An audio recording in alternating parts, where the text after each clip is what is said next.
Hello दोस्तों, आप सभी का स्वागत है स्लीपी क्लासेस के आज के हमारे सेशन में। तो आज हम एथिक्स से जुड़ा हुआ एक थियरी बेस्ड क्वेश्चन डील करेंगे या उसे सॉल्व करेंगे। क्वेश्चन कुछ इस तरह है, illustrate ethical concerns related to the use of AI, propose potential solutions to address and resolve this concern.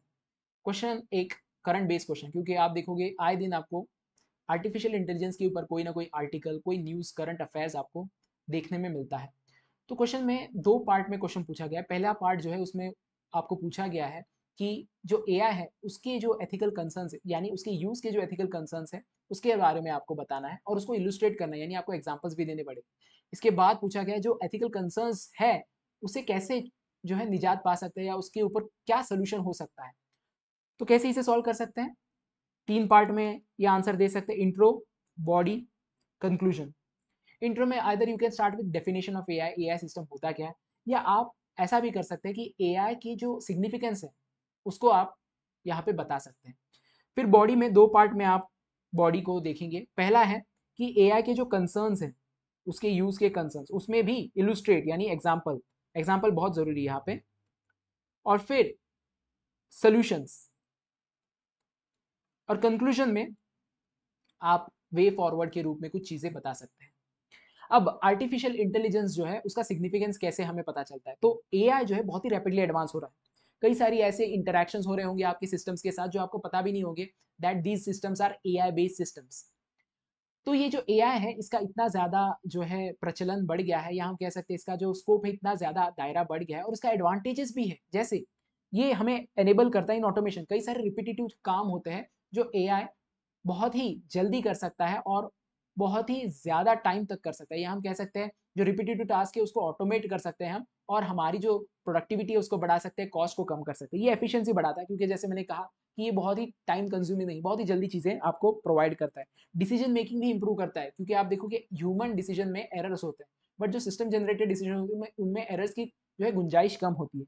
इसके बाद ये इनोवेशन को फैसिलिटेट करता है, क्योंकि आप देखोगे चैट जीपीटी का इस्तेमाल बहुत ज़्यादा हो रहा है आज की डेट में बाय रिसर्चर्स, और ये इस्तेमाल करते हैं to fast track their research process, तो इनोवेशन भी बढ़ेगा।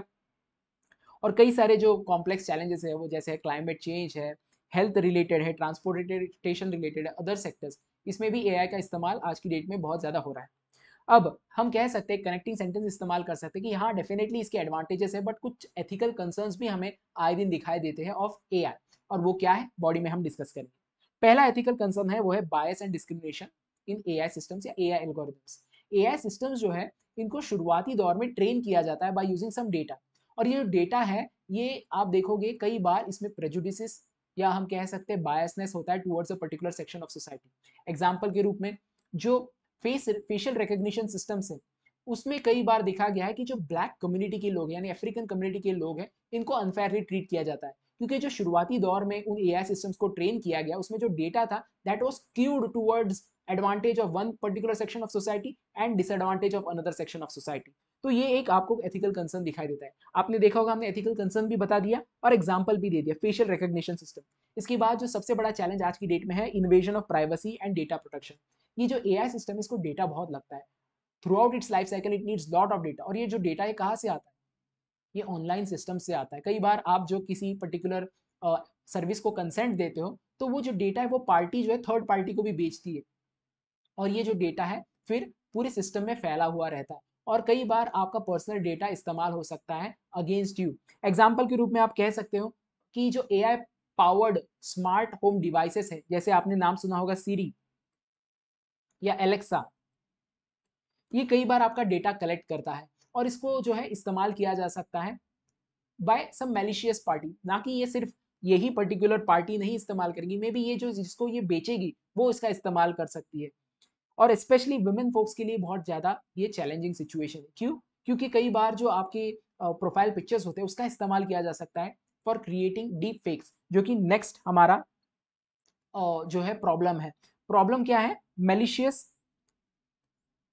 Use of AI systems. जैसे मैंने बात की डीप फेक्स, डीप फेक्स यानी क्या, ऐसे वीडियोस और ऑडियोस कंटेंट क्रिएट किए जाते हैं जो कि फेक होते हैं, जो सही नहीं होते, बट वो आपको सही लगते हैं या फिर असली लगते हैं, रियल लगते हैं।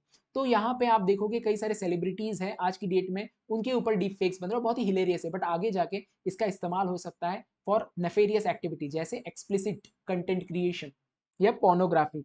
तो that is one of the ethical challenge for us. इसके बाद आप कह सकते हो कि अनएम्प्लॉयमेंट और डिस्प्लेसमेंट में भी इसका एथिकल कंसर्न हमें दिखाई देता है। जैसे कि आपने सुना होगा चैट जीपीटी के बारे में। चैट जीपीटी जो है वो कंटेंट क्रिएट करता है और कई सारे ऐसे जॉब्स हैं जहाँ पे कंटेंट की बहुत जरूरत होती है और आज की डेट में वो इंसान क्रिएट कर रहे हैं। बट ये जो चैट जीपीटी है बहुत ही जल्दी, बहुत ही फास्ट और बहुत ही एक्यूरेट कंटेंट क्रिएट करता है और कस्टमाइज क्रिएट करता है, यानी जैसे आप प्रॉम्प्ट दोगे उस हिसाब से क्रिएट करेगा। तो कहा जा रहा है कि कई सारे ऐसे डोमेन्स है स्पेशली जहाँ पे कंटेंट क्रिएट हो रहा है, जैसे कि आप बात कर सकते हो कोड जनरेशन। इन लोगों के जॉब में या इनके फील्ड में कंसर्न्स रेज हुए हैं ऑफ जॉब डिस्प्लेसमेंट। तो ये एक एथिकल चैलेंज हमें दिखाई देता है। इसके बाद अकाउंटेबिलिटी एंड रिस्पॉन्सिबिलिटी। कई बार ये जो सिस्टम्स होते हैं वो स्टैंड अलोन सिस्टम्स या अकेले सिस्टम्स नहीं होते, इसमें कई सारी पार्टीज का इन्वॉल्वमेंट होता है। जैसे ऑटोनॉमस व्हीकल, ऑटोनॉमस व्हीकल जो है वो कई सारे सिस्टम्स को जोड़ के काम करती है, जैसे गूगल मैप हो गया। इसके अलावा सेंसर्स हो गए, जो ऑटोमेशन या जो कंपनी जिसने उन कार्स को बनाया उनके खुद के सिस्टम्स हो गए। तो इन सारे सिस्टम्स का इस्तेमाल करके ये अपना काम चलाती है और अगर कहीं पे भूल चूक हो गई बाय दी एआई सिस्टम्स तो एक्चुअल में रिस्पॉन्सिबल कौन है और अकाउंटेबल कौन है वो जानना और या वो समझना बहुत डिफिकल्ट हो जाता है because of this many complex systems that are working together. So accountability and responsibility is something that is an ethical concern when it comes to AI use. इसके बाद जो सबसे डिफिकल्ट चीज है किसी भी इंसान के लिए to understand how actually AI works, कैसे वो डिसीजन लेता है। तो ट्रांसपेरेंसी और एक्सप्लेनेबिलिटी ये एक इंपॉर्टेंट चैलेंज है। ये एआई सिस्टम हमारे लिए ब्लैक बॉक्स की तरह है क्योंकि इन जनरल डिजिटल लिटरेसी लोगों में कम है। अगर इंडिया की बात करें तो 2% लोग ही जो है इंडिया में जो कि अर्बन एरियाज में है जो कि प्रोफिशिएंट है with programming language. Basic digital literacy तो उससे भी कम है। तो ऐसे केस में कैसे डिसीजन लिया जाता है by this AI system, that is something that is not explainable. और जो सिस्टम है उन्होंने भी खुद ने ऐसा कुछ सिस्टम नहीं क्रिएट किया है या ऐसे फीचर्स नहीं क्रिएट किए जो कि हमें हेल्प करे to understand how the this systems are taking decisions. So that is one of the ethical concern. इसके बाद आप बता सकते हैं पोटेंशियल सॉल्यूशंस। तो सबसे पहला पोटेंशियल सॉल्यूशन हो सकता है कि एथिकल गाइडलाइंस क्रिएट करना। जो एआई सिस्टम्स डेवलप होते हैं शुरुआत से एंड तक या उसके यूज में भी आपको ऐसे एथिकल गाइडलाइंस क्रिएट करने चाहिए जो कि हेल्प करे to these people who generates और who develop this AI systems and who use this AI systems. इसके लिए आप एग्जांपल दे सकते हो, यूनेस्को ने रिसेंटली एक रिकमेंडेशन इशू किया, रिकमेंडेशन ऑफ एथिक्स, जो कि एम करता है to promote trustworthiness in all stages of AI systems life cycle. इसके बाद जो एल्गोरिदम होते हैं उसमें ट्रांसपेरेंसी होनी चाहिए। मैंने जैसे कहा एक ब्लैक बॉक्स के रूप में ये देखा जाता है एआई सिस्टम, क्योंकि वो डिसीजन क्या ले रहा है, कौन से बेसिस पे ले रहा है, ये हमें पता नहीं चलता।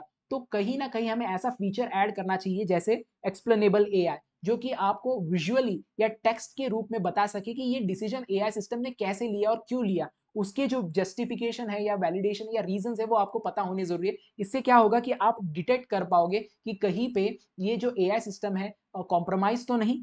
इसके बाद बायस डिटेक्शन और मिटिगेशन, मैंने जैसे बात की कि जो ट्रेन किया जाता है एआई सिस्टम को कई बार उसमें बायसेस आ जाते हैं, तो वो डिटेक्ट करना भी जरूरी है। तो इसके लिए भी फीचर्स प्रोवाइड करने जरूरी है। इसके अलावा मिटिगेशन, अगर कहीं पे बायस हो रहा है तो उसको मिटिगेट भी करना चाहिए। जैसे आप डाइवर्स डेटा दे सकते हैं, अलग अलग सेक्शन ऑफ सोसाइटी का डेटा जो है उसको दे सकते हैं to train that AI system. So diverse data collection, इसके अलावा ऑडिट भी किया जा सकता है for fairness and what we can say accountability of that particular system. Audit करना चाहिए उनके एल्गोरिदम्स को। इसके बाद आप बता सकते हैं प्राइवेसी प्रोटेक्शन कैसे किया जा सकता है। पहले तो आपकी जो कंट्री है, जो सोसाइटी, उसने ऐसे लॉज बनाने चाहिए जो आपके डेटा को प्रोटेक्ट करे, उसको अनऑथराइज्ड यूज ना करे। इसके अलावा आप इन्फॉर्म्ड कंसेंट के बारे में बता सकते हैं। अडॉप्ट प्राइवेसी बाय डिजाइन, यानी एआई सिस्टम ऐसे डिजाइन किए जाने चाहिए जहां पे प्राइवेसी का कंसिडरेशन किया हो पहले से ही। इसके अलावा जो सबसे इंपॉर्टेंट चीज है वो है एजुकेशन। जो लोग इन सिस्टम्स को यूज करेंगे उनमें इतनी तो लिटरेसी होनी चाहिए कि they know what they are using. So it is important that you develop the skill of the people. Finally collaborative efforts के बारे में बात कर सकते हैं। जैसे मैंने बात की कि कई सारे सिस्टम्स मिलके एआई को चलाते हैं, या हम कह सकते कई सारे स्टेक होल्डर्स मिलके एआई सिस्टम्स को चलाते हैं। तो इन सारे लोगों में कुछ ना कुछ बेस्ट प्रैक्टिसेस होंगी, तो वो बेस्ट प्रैक्टिसेस शेयर करी जानी चाहिए ताकि जो बाकी के कंपोनेंट्स हैं उन्हें समझ में आए कि क्या इस्तेमाल किया जा रहा है by the different the stakeholders, और इससे जो है लर्निंग बढ़ेगी। So collaborative effort is necessary by all peoples यानी इसमें जो डेवलपर है एआई सिस्टम के, जो कार मैन्युफैक्चरर है, जो एथिसिस्ट है, जो एथिक्स के बारे में बात करते हैं या उसके बारे में डिलिब्रेशन करते हैं, इन सभी को मिल के कोलैबोरेट करना चाहिए ताकि ये अच्छे AI systems, responsible AI systems create कर पाए। कंक्लूजन में आप कह सकते हैं कि इन जो हमने जो सोल्यूशंस दिए, इनको, इन मेजर्स को हम अगर इस्तेमाल करेंगे तो हम जो है लोगों को हेल्प करेंगे to navigate this ethical landscape. और आप बता भी सकते हैं कि अगर हमने इनको इस्तेमाल किया then it would be more transparent, it would promote more fairness and foster social well-being. At the same time we could harness the benefits of AI system. तो इससे आप कंक्लूड कर सकते हैं, आप बता सकते हैं कि AI का बेनिफिट भी ले रहे हैं but at the same time ये एथिकल कंसिडरेशंस भी हम उसके साथ में जोड़ के देख रहे हैं और ये जो मेजर्स है इनको इंप्लीमेंट करें ताकि जो सोसाइटी है उसमें सभी के लिए ये हेल्पफुल हो, ना कि सिर्फ पर्टिकुलर सेक्शन ऑफ सोसाइटी के लिए। तो आप इस तरह से इसे कंक्लूड कर सकते हैं। आपने देखा है कि बहुत ही सिंपली हमने इस आंसर को डील किया है, बट यहाँ पे इंपॉर्टेंट क्या है, इलुस्ट्रेट, आपको एग्जांपल्स देना बहुत जरूरी है और उसको अंडरलाइन करना बहुत जरूरी है। तो ये तो रहा हमारा जो आज का क्वेश्चन था, उसे हमने सॉल्व किया। इसके अलावा मैं आपको बताना चाहता हूँ कि स्लीपी क्लासेस जो है, अगर आपने मेंस की तैयारी कर रहे हैं या फिर आप इस साल मेंस दे रहे हैं तो आप क्रैश कोर्स अवेल कर सकते हैं जो स्लीपी क्लास बहुत ही अफोर्डेबल रेट में दे रही है। यहाँ पे आप जो है यूजिंग क्वेश्चन एंड आंसर आप अपनी जो है प्रिपरेशन को कवर कर सकते हैं। लगभग 300 क्वेश्चंस कवर किए जाएंगे, रादर व्हाट वी कैन से 300 टॉपिक्स को कवर किया जाएगा थ्रू क्वेश्चन एंड आंसर। हर डे, हर रोज 5 क्वेश्चन सॉल्व कराए जाएंगे। इससे आपका पूरा पोर्शन भी कवर हो जाएगा और आपकी आंसर राइटिंग प्रैक्टिस भी हो जाएगी। थीम वाइज क्लासेस होंगे तो आपको डर नहीं होगा कि कौन सी थीम मेरे से छूट जा रही है। मेंटरशिप भी मिलेगी आपको। इसके अलावा टेलीग्राम ग्रुप होगा डेडिकेटेड, फ्री एक्सेस होगा आंसर राइटिंग बैच को, और मास्टर क्लास का भी एक्सेस होगा आपको फॉर एथिक्स एंड एसे। इसके बाद अगर आप क्रैश कोर्स की जगह पे टेस्ट सीरीज लेना चाहते हैं तो वो भी हमारे पास अवेलेबल है एट एन अफोर्डेबल प्राइस। यहाँ पे भी आपको जो है 8 जो है सेक्शनल टेस्ट मिलेंगे और 4 फुल लेंथ टेस्ट मिलेंगे, वो भी यूपीएससी पैटर्न पे। मेंटरशिप प्रोवाइड की जाएगी। इसके अलावा लाइव डिस्कशन होगा, लाइव मॉडल आंसर डिस्कशन होगा। आप जो है अपने फीडबैक भी दे सकते हैं। इसके बाद आप मास्टर क्लास भी अवेल कर सकते हैं for free for ethics and essay. और भी आपको इन्फॉर्मेशन चाहिए तो आप हमको ईमेल कर सकते हैं या फिर हमारे कस्टमर केयर नंबर पे कॉल कर सकते हैं। So that's it for today, let's meet in the next session. Till then, thanks and bye.